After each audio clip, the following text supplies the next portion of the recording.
dominated. So a little bit of adjustments already. And the most played champion of the year for Impact was Kennen, taken off the table here as well. His Gangplank has been conspicuously very big so far at MSI. That might get grabbed in the next round of the draft, but Rise first picked here. So with Rise being left open, both Akali and Jarvan are up for the other side. Ooh, Sylas as well. So it feels like that there are just a lot of power picks that would typically be banned away that are free to make their way through the draft. And I feel like Klid's Jarvan is one of the best Jarvans in the world. His teamfight impact and his ability to play through the early game is very impressive, so I wouldn't be surprised to see it picked up, but they're actually going to let it through. Yeah, and he has the option of the Lee Sin to fall back on if the Jarvan's even taken away here, so they get the two powerful flexible picks that are left up here. Team Liquid did get the Rise, one of the highest prized one of those flex picks, but the Sylas and Akali both going over to Faker and Khan here will be difficult to deal with. And there's this Gangplank being hovered. Impact has not played a Rise game all year long, despite all his other games. So Gangplank grabbed right off the top. We now know Jens is playing that one, so it's not flexible for TL. We know exactly where both these champs are going. SKT can make sure they prefer which one of those two matchups, the Sylas and Akali, but that's the solo lane's locked in at the very beginning. It's no longer flexible. This is rigid. I do think, though, that Rise is a pretty decent matchup into both the Akali and the Sylas, so I think they're fine leaving it in the mid lane, and they're just hoping that Impact gets a comfort pick and something that can just play relatively safe against the two flex options from the side of SKT. So the fact that they've now locked in Jarvan means they have a couple of early game options. They have an easy engage tool. The Gangplank allows them to play around bot side of the map. The Rise ultimate allows them to play around bot side of the map. To me, it feels like Team Liquid are building a draft that really suits their style right now. Exactly. Double of highest participation on the team by a lot, at above 73%. He has been the big playmaker. Damage share at the very top end of that squad as well. This is a double of focused team. Even with Jensen, even with Impact, these very strong players. It's about the bottom lane here for TL. SKT, they get the signature pick for Klid. It's still more than double any other champion in his pool. Lee Sin for Klid. He can be the big playmaker here. Yeah, no surprise here with the last lock-in from SK Telecom matching all lanes picked here by Team Liquid. This only leaves the bottom lane open, and SK Telecom will be able to save their counter pick for last as well. This means that they are looking at a potential support counter pick. If SKT wanted to, they could go for a blind Ezreal, which is typically very safe and something that Teddy has a lot of comfort on as well. Alternatively, they could just go for the Varus as well, which means that if you pair it up with an aggressive support like the Nautilus or the Galio, then you can look to play for an aggressive lane. Alternatively, you can just pick the Tahm Kench up, and then you have a very safe lane. I do expect the Tahm Kench ban coming through here, because if you have a Gangplank, if you have a Rise, if you have these things that you're looking at trying to use ultimates towards the bottom side of the map, one of the biggest denials is the Tahm Kench. So we'll see if they do that. Morgana was the first one here for Team Liquid, and Rakan off the table as well. With the Morgana ban, I'm wondering if it's going to be a very aggressive support out of TL. Like something like Nautilus. The Threshly hasn't played it this year, but even an Alice or something else that goes in. Looking for a heavy push. There's, of course, the Nautilus ban. And looks like TL, yeah, one more ban to go before Teddy can lock in this one champ for SKT. Galio or Tahm Kench are the two kind of highest priority supports still left on the table for both of them. And again, I think the Tahm Kench is probably the better ban here for the Team Liquid side, but we shall see if they have an answer. The thing is, then you leave the Galio open, right? And then you question what you then pick into the Galio with both the Morgana and the Nautilus left. So it looks like they're trying to leave everything open. Yep. And then SKT are going to take the more aggressive option. So, of course, the Ezreal ban, the Morgana ban, it's TL getting rid of the safest options in the bottom lane. This has still been telegraphed the whole way through. Even when the tournament started, hey, TL wants to play through bottom lane. They want to give pressure over the double lift. So he gets Varus, a very aggressive early jungler. Tahm Kench can let him play super aggro. Double can almost 1v2 the lane and be immune to ganks with Core JJ on Tahm Kench. Ooh, and they're going to match him for effort, though. As Kalista comes in, can certainly match that battle heads up. And now it's a very spicy 2v2, even before the ganks come in. I feel like we're going to see a lot of action bot side, gentlemen, with the fact that you have so many globals that can be used to influence the bot side of the map for the side of Team Liquid, paired up against the Kalista Galio. Once they hit level 6, a lot of engage options. Klid, as a jungler in the early game, also has a lot of options to path through the bot side of the map. I feel like the both teams have their eyes set on enabling their duo. The question is, which one can better do it? Well, keep in mind as well, even with Gangplank up there for TL, Khan can do the same thing with the Sylas. The first time to hit level 6 and go for a bot lane fight. Cannon Barrage comes for both players, but Sylas has AP for the AP ratio on Cannon Barrage, so it's even better the first time around on SKT's side. It's gonna be a spice one. It's going to be an exciting one. It's a battle right now for third place at the end of the first round robin. Team Liquid from North America, SK Telecom T1 from South Korea. So rarely does NA beat Korea, but it feels like there's actually a chance in this best of one. Team Liquid put together a super team. They got Jensen over, they got CoreJJ, a recent world champion, and it felt like this was the chance for NA to make a big stride. It's SKT's return to form. Clid has been phenomenal. The rest of this squad is ready to go, and day number 3 of the MSI group stage is ready to begin. NA versus Korea, Team Liquid versus SKT. Let's roll the graphic. Let's see who's up on this one.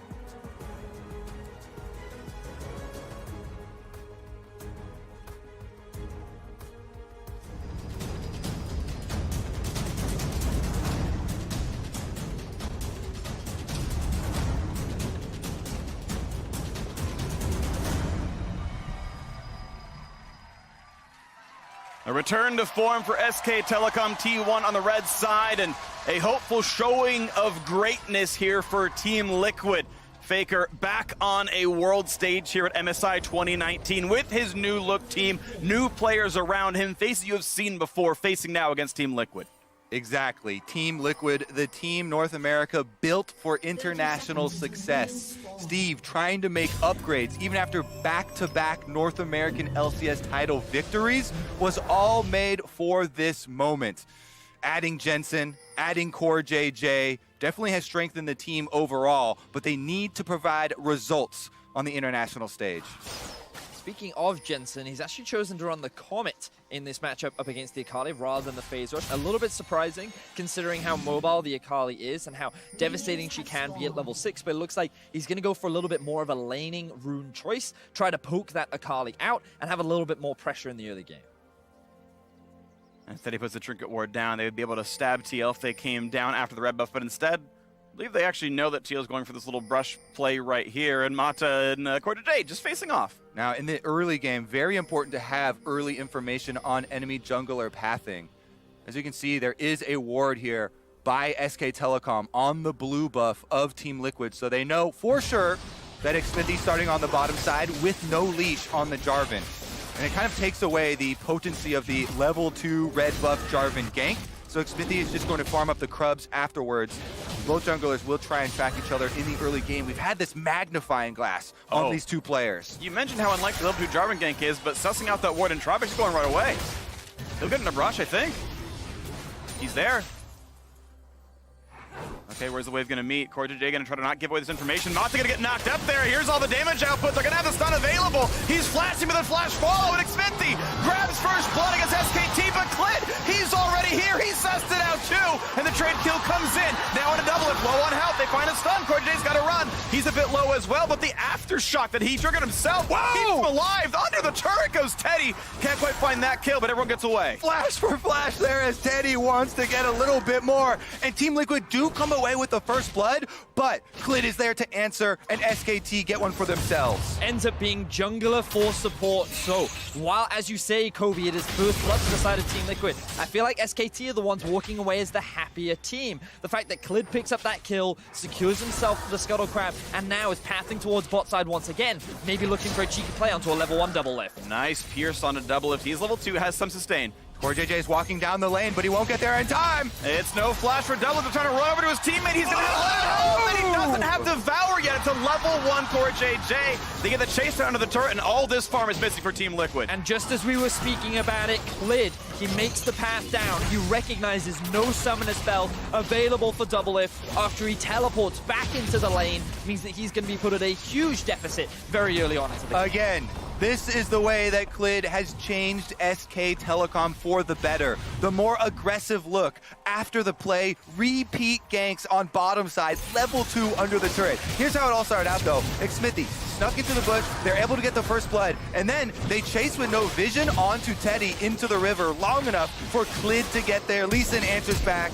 Getting the flash off of double lift meant he did not have it here, and that's why the repeat gank does work out for Clid. Gets in there with the red buff, and SK Telecom gets some plates off of the bottom turret in addition to the extra kill. And I love the decision making from Teddy as well. In the moment, rather than focusing the jungler and trying to keep his AD carry alive, he immediately goes on to double lift, knowing that with the Hail of Blades being a Kalista at level 1, he can force the Varus out, and with the arrival of Clid, they would be likely able to turn this into their favor. So very good, quick decision making from the AD carry of SKT. Expected bottom lane focus. We expected a lot to be determined by these junglers early on, and definitely has set them up for success on the side of SK Telecom. Khan also invading to get some more jungle vision for the side of SKT to continue to track Smithy.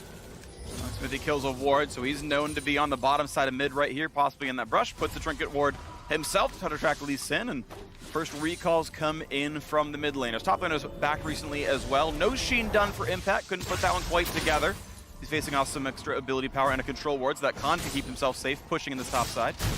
And top side definitely will benefit a lot if that Ocean Drake does go over. First dragon will be an Ocean Dragon. That just puts even more importance on who's going to win the bottom side early fights, because that's such a good dragon for Gangplank to be able to farm back up, back off and regenerate, keep him healthy on the top side. But with SKT having the early advantage and them having the Kalista Galio, looks like they're in a very secure spot.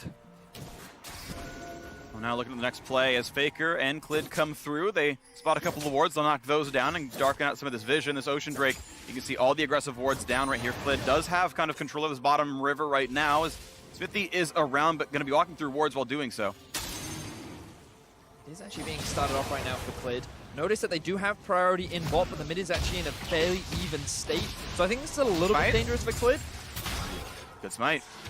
Bottom scuttle's pretty big, and you can see now Impact getting chunked a bit low as Khan is about out of mana. That's going to be relevant, but he's doing a good job of kind of pushing him around. Cannon Barrage now grabbed by both top laners, and we'll see if there is a fight somewhere else. Both top laners controlling with globals. Yeah, fun little fact too, Khan was able to steal the Gangplank ultimate before Impact himself hits level 6. Sometimes in lane, you can get it, the enemy's ult before they even get it. Yep. If you push up the minion wave like that. In the end, Impact also hitting level 6 though, with no action occurring. And I love that Clid is still hanging around the bot side of the map, because a lot of summoner spells still on cooldown. So with those up and available, Clid can look for another potential play, but also he wants to be aware in the event of like Smithy looking to try and find an opportunity back into the bot side of the map. Yeah, we talked about how good that could be for a Gangplank matchup. Now it's going to be on the side of SK Telecom. So Khan with the Silas could be feeling very good. Akali can back off, heal back up in the Shroud with addition to an early Vamp Scepter. There's just so much sustain on the side of SK Telecom. They're feeling very good about those early moments we saw on the bottom side of the map. Yep, absolutely huge for SKT. A 7-minute Ocean Drake means so much for winning a game. It makes the laning phase almost just fruitless for TL to try to get any harassed down. We can watch the bot lane continue to fight on back and forth. Double licking his wounds within 15 CS after a pretty catastrophic early start. That death under his turret was very rough, and even now, look at that, poked out yet again, and Double's going to lose even more this farm. A 20 CS difference, and plate number 2 goes to SKT in the bottom lane. But also a 2-level difference. The fact that Teddy's already level 6 is so devastating for the bot lane of Team Liquid. Only level 4 for Double Lift, can't even approach the wave under his own tower. The deficit continues to mount towards the bot side of the map. Fortunately, mid is going well for Team Liquid, top lane also going well. We aren't even at 8 minutes into the game, and it's already, on a 1-to-1 basis, Teddy up over 1,000 gold over Double Lift. Kalista getting to the Blade of the Ruin King so quickly here is going to be insane.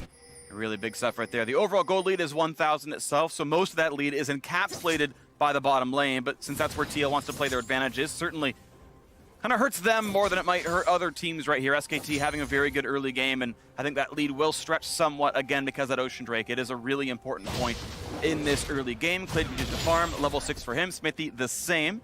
Both their red smites available. Warrior on the one side, but not the Center Hook on the other, so also a power spike for the 2-kill SKT jungler. And once again, goes into that jungle, looks for something to fight, looks for something to take, and maybe he'll find himself Smithy. The flash out of the rise first. All the damage is there. He flashes away. The cannon barrage sets it up, and a shutdown goes over to Impact, but now Smithy will drop as well. Mata claiming that kill. Yep, they're able to get the counter kill once again.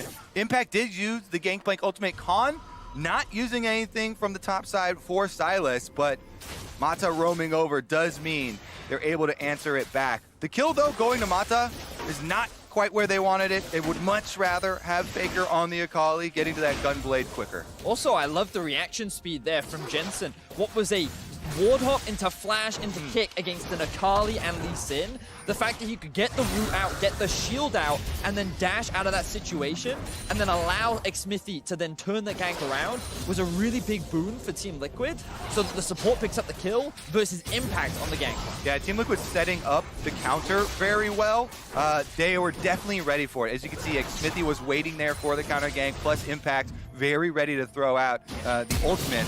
However, in the end, Faker and SKT still get the extra kill. Here's another look at it. With the Jarvan ult holding him in place with the Cataclysm, Gangplank ultimate did finish it off. But Faker having the second charge of execute damage for Akali is able to pick up some extra money. And this bottom side lane. is This is exactly what you want to see. This is so good out of SK Telecom T1. Clid back down here. Plate number 4 is gone. First turret just past 10 minutes in. They are smashing through bottom lane, and it's a level of play I think people expected out of Teddy and Mata. They were so good in the LCK. They're such good players, Clid as well, and they are completely handling this 2-on-2 or 3-on-3 or 3-on-2. Yeah, I think so much of the credit should go over to Clid for getting down there in time. You know, Team Liquid did chase up into the river after getting the first kill, and that just opened it up, for the counter attack. Since that moment, it has been all bottom side. Clid returning for the second kill was the backbreaker, right? Yeah. So I think just so much credit should be given over to the jungle. Now, to be fair to Team Liquid, something that they often do is invest resources into Doublelift. And in their game versus Invictus Gaming, even though the bot lane was in a deficit in that situation, remember that Doublelift was 2,000 gold behind Jackie Love, yet somehow he managed to claw his way back in. And a lot of that is players like Impact and Jensen handing over their lanes and their farm to invest resources into this carry player. I think one of the biggest things that people have underestimated for this tournament is Impact, and his play so far has been exceptional. Him getting that kill off of the mid lane is very good for Team Liquid. He's going to try and get to that Trinity Force, but Clid is bottom again, and they're teleporting in. He's time for his third or fourth gank down here. Gallia showing up as well, trying to get the team to safety. A nice grab there by CoreJJ. He'll probably lose his life, and indeed he will do so. Faker now on the board for SKT's fourth kill. Oh, the root could be enough. Con down to under 100 HP, just gets away from the turret. At what point do we have to call it cyberbullying? Everything is being invested from SKT to shut down the flash. He might have the damage out, but one more auto will do him in. The Kingmaker heal, the King Slayer, and puts him back with the Varus. Still traded out. Nice piercing arrow. Doublelift does trade one in, but it's still 2 for 1 long term for SKT. Yep, they used the Gangplank ultimate for that as well. Impact tried to push up the lane on the top side and has gotten one play off the turret for everyone investing on the bottom side. Faker going in on him though. This is going to be a pretty difficult fight. Impact has a level lead, but ulti lists when Faker has the cooldowns. He's going to land, eats the orange, tries to run away. Will the double dashes come in? There's the first one. Faker could go for a little bit more damage, but no, has already burned the full charge of the ultimate. Just a friendly exchange between old teammates here as Faker says hello to Impact at the top side once again. Gives him a little taunt. Beautiful stuff right now from the side of SKT. Really trying to snowball where they have the advantage, and that whole bot side play, a large part of it kind of ties into what we were talking about earlier, where they don't want to allow Doublelift and CoreJJ to come back into this game at all. They invest the Galio ultimate, CoreJJ sacrifices his life for the sake of Doublelift, can't even stealing away the Varus ultimate for a potential outplay, but he gets rooted up by Doublelift's ulti, which means he takes a lot of tower shots. He doesn't realize he's sitting on top of a ward, allowing Xmithy to go for this all-in, but the sustain that he gets from his W allowed him to buy enough time to actually turn that fight around and trade for a 1-for-1. And that is kind of the drawback of the professional play Cinder Hulk Jarvan, where we always see these full tank Jarvans going in for a counter kill opportunity there, flashing, getting the ultimate. There's no AD to back up the burst damage. If you can't burst down Silas, yeah, everyone's very well aware how annoying that heal can be.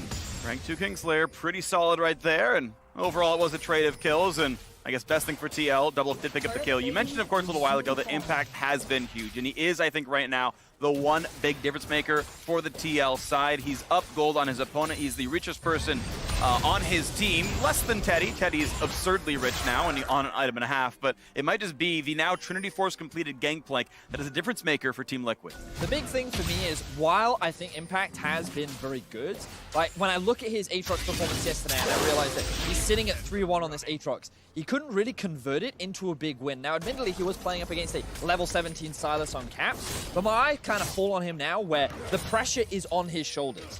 He is the one with the gold lead. He is playing a Gangplank that can be that carry. So can he be the big carry for his team outside of normally it's double?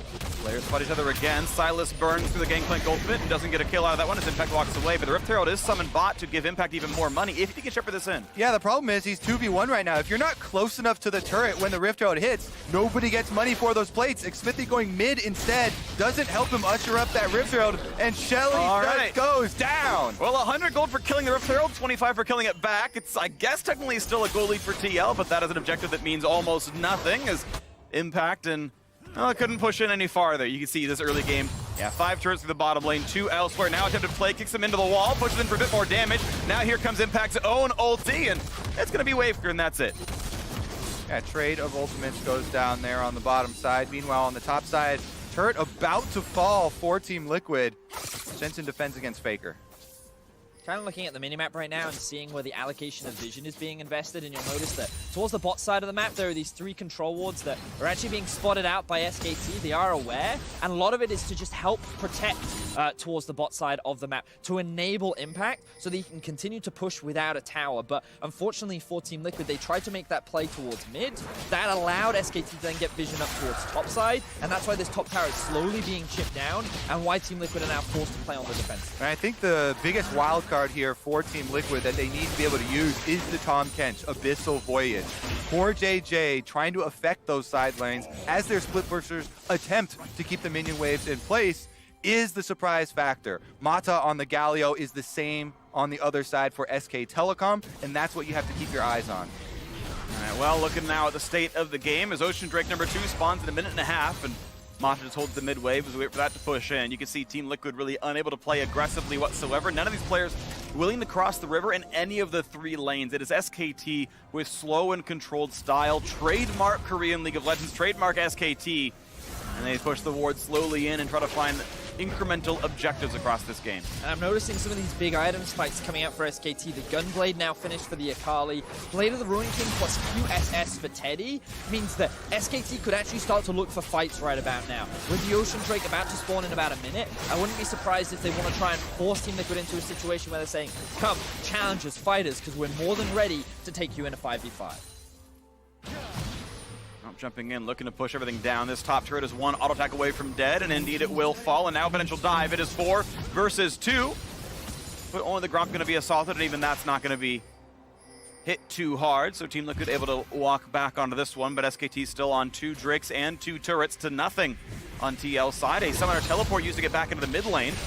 Make sure that stays safe. A quick steal on the Varus ultimate, and just some time for when that Drake spawn might indeed happen. Con level 11, ready to go for this fight, as SKT set up around this bottom river. Yeah, SK Telecom, with all the outer turrets destroyed now, have so much extra pressure. They can easily set up for this dragon. Again, Callista level 11 with the large gold lead kind of ensures this dragon. Glitch might even just do it himself, or Callista holds mid. Long team has control, and you can see how far Khan is pushing in the bottom lane. Impact now walked over to defend him, but you can't come through bottom lane anymore. Mid lane temporarily, okay, that's a bit more equal as the waves are a bit dead, but those are the only 2 spots you can come from. Wards all over the jungle right now, so Clid is indeed safe to solo this. Khan even walks by just to make sure as he sees Impact through the wave out, and indeed, no one is around. It's very, very safe. Clid gonna pick up the 3rd straight Ocean Drake, and they're knocking them down basically on spawn right now. Stacking up, and the second mountain gonna be up in 6 minutes. Almost finds that flash taunt, not quite yet though, but here comes Fate's call around towards double. He's gonna burn his own summoner spells. Of course, no flash available anymore. Can't get away from this one. Nice kill picked up by the 2-on-1, and now, oh, they get the stop. That's not gonna be the ulti over the wall. Cortejay gonna be trying to be brought over, but nice flash kick. Gets Jensen out as well. It should be 3 unanswered kills. Barons, thankfully for TL, not available yet. Pick after pick after pick. Poor positioning from the side of Team Liquid immediately gets punished from the side of SKT, and now they find themselves another 3 kills. As you rightly said, Freak, there was no Baron available, but SKT, they're looking for more. After yesterday's Sona Tarek game that gave very little opportunity for Teddy and Mata to create plays, putting them on Callista and Galio, two of the best playmaking champions from that bottom side, is certainly a correction that SK Telecom have made that is paying off. Just look at it here. Mata flashing in, gets the flash from Double Lift, then they followed up with the Callista ultimate and chased down Core JJ, who was trying to get the Devour, but now we're back out on the map. It's in fact low on health, but staying alive, but a damage comes through. Khan now has Cataclysm, not going to be able to pop that one, but kills off the wards, and again, it is Team Liquid forced to run away consistently in this game as the gold lead stretches to over 3,500. TL still yet to find a neutral objective. Can't even find a recall in Feast. And honestly, these positional plays were actually mistakes that we saw sometimes from Double Lift during the final, where he would overstay in lane, he would take a greedy path, and often one of the big ways in which they compensated for that was Core JJ on this Tahm Kench, but because they were separated and because of how quickly SKT were able to react, he ended up losing his life, and you can't afford to be making these mistakes when you're in this kind of a situation. He needs to be focusing in the way in which he did against Invictus Gaming, catching the waves on a side lane, slowly trying to close that goal gap so that you can reach those 2 items and start being relevant in the game. Because for now, SKT have full control over all 3 waves, they have full river control, and Team Liquid can't even cross the river right now. Now they can at least clear waves in front of their turret. That is what TL has been given for now. So unfortunate for them, they don't really have that same sort of hyper carry that Varus is a decent team fighter, but it's not like you're scaling up to a 5-item Jinx or a 5-item Kai'Sa. There is no obvious, easy late game button you can press and just wait out for, so it is going to require quite a bit of effort for TL to edge their way back into this one. Again, If we're looking towards the late game, I would turn my eyes towards Impact. Well-placed barrel chain is kind of the hope, and that big explosion would be the thing that they would want to try and turn it, but in the mid lane! Knock up into a tie and a Cataclysm, it will find Core JJ's, but double back out, and under the turret is actually a lot of slows and a fair bit of damage as the turret gets lower and lower. A piercing arrow finds Teddy over the wall, goes Impact, forcing a flash out of Khan. This actually could be a fight. Cataclysm, what's he gonna find? Nothing just yet, finally into the back line, as quick Zonia's down for Mata, now into the back line. Double's gonna run out of health, nice pick up there by Faker onto the board. Galio joins it well, make that 3 kills already. Even Mata stays alive, he just barely burns down to the passive, but it is still several kills in favor of SKT. 1 barrel lands. Will there be enough damage to knock down Khan as they run away? Looks like it's SKT able to pick up 3 kills, lose only 1, and answer right back in. Make it a 4th for them as they lose their own 2nd member. Now Jensen alone running away from the turret. Not going to find that last little bit of a dive. SKT, though, winning that fight 4-2. Yeah, and SK Telecom retain control of Summoner's Rift. They can push in the mid lane right now. Oh, they're actually... He might have it. He finds another slow. He can keep going. One more run might kill him, but he gets another shield. Well played by Jensen. That's Clade over the wall. That's 5 kills in a row. A spree for the jungler. 5-1-6. Beautiful stuff from SKT. They secure themselves the final outer tower, and this was just Team Liquid once again overstaying in the mid lane. They utilized the Gangplank ultimate to buy some time, and because they couldn't get the kill onto Double Lift, it looked like the SKT had overextended. But notice here, keep your eyes on Xmithy. Goes to the flash, knockup, fails it onto Teddy. He's then in a situation where the rest of Team Liquid cannot follow up, and Faker has free access to the backline. Yeah, because SK Telecom have had control of the river for so long, there are 2 control wards on that top side that allow Faker to just walk up to the backline. He jumps in, assassinates Double Lift, and gives Galio a good spot. Then the turn here, as Team Liquid try and chase them back to clean up a couple of kills, results in a 1-for-1 until Teddy's able to step forward, gets the slowdown, and then Clid. And it's so impressive. He got several rend resets off the minions while also hitting Jensen, getting more damage there. The Clid fall, of course, easy as well. But the Callista mechanics, to me, were actually the highlight of that last kill, that he was able to find piercing into autos every time getting the rend with the reset. And I feel like what we're seeing from SKT right now is what many fans expected. The slow, calm, calculated play. Notice how once they got that early lead, they didn't try to snowball it by like forcing loads of fights, being overzealous. They were calm, they were calculated, and now we're 23 minutes into the game. They have a 6,000 gold lead, and they've taken all the outer towers. So now you'll start to see them push their vision even deeper into the enemy jungle, suffocate Team Liquid from any of their resources, and kind of force them into a situation where they face check the Baron or face check an area of the map that they don't have control of. And honestly, with a double Mountain Drake setup for SK Telecom, I don't expect this Baron to last very long. They've held control wards over this top river for the majority of the game. They'll replenish them in the fountain and go back to replace. And look at the score lines, kind of down the line here for SKT. Faker definitely online 4-0-2, got a bounty on his head, a CS lead and about 10,000 gold. Teddy, of course, the recipient of all the early game pressure. Clid, kill leader on the squad. It's a full court press here in SKT as there are a couple of wards river right now. You know that next step is knocking those things down. Double Mountain Drake, that Baron will drop quickly as Clid will find impact. Some decent damage there. Red smites in, both halves the Q. Good barrel hits though, and a kick puts him out. That Q, does he have oranges? Does he have a way to keep himself alive? With Core JJ coming around, he'll stay alive, but Clid's still sitting on his ward. Khan coming by as well, steals a Gangplank gold. This might be a fight. Well, it looks like it's going to be a red buff steal at the very least. Nope. Yeah. Okay. Teddy grabs it. Both Harrows hit the red buff at the same time, and Teddy's the one with the extra damage. And this ties into what we were talking about. Look at all the vision towards the bot side of the map, where they're just being suffocated out. The red buff was stolen away, everything is being denied from Team Liquid, and this is the kind of calculated plays that we were talking about. SKT just continuing to push even further and further. Slow and steady is how they win this race. And again, next area for them to focus on is this Baron River. Clearing out all the Team Liquid vision right now. Another attempt at a steal here, but SK Telecom get the Scuttle Crab to boot. With mid-wave pushed in, they can walk right back for more ward control. Most sweepers on cooldown, most control wards now out of the inventory, so it will be one last sort of gain of resources, put them back in, put the wards back down. You can see those red lights all pip up at the bottom right of your screen in their inventories. They're ready to go and claim this territory. All right, the little hope for Team Liquid is trying to get a big play and a mistake from SK Telecom around the Baron. All in with the AoE from the Jarvan Cataclysm, the ultimate from Impact, and barrel chains. Yeah, I completely agree with you. I think that even though they are much weaker than SKT, they still have a lot of their core itemization completed. I do wonder if Impact is going to go for the Infinity Edge route, get that crit in, the potential late game scaling turnaround. We saw from Zoom in the LPL playoffs what you can do with the late game Gangplank and a big crit. So there are still potential options. It's just a matter of Team Liquid could hold out long enough. Meanwhile, here comes the 2-on-1 to the bottom lane, but with the Akali Stone already burned, it's a very easy roam warp out, and Jensen trades 1 ult for 2, but Quarter Day burns his, so that's an equal trade of resources, but still its health bar's low. Jensen at half, and SKT, as they claim more of the jungle, can look back towards that river and that Baron. Yep, only your first activation of the Akali ult is going to be able to stop that. Second one is the execute damage.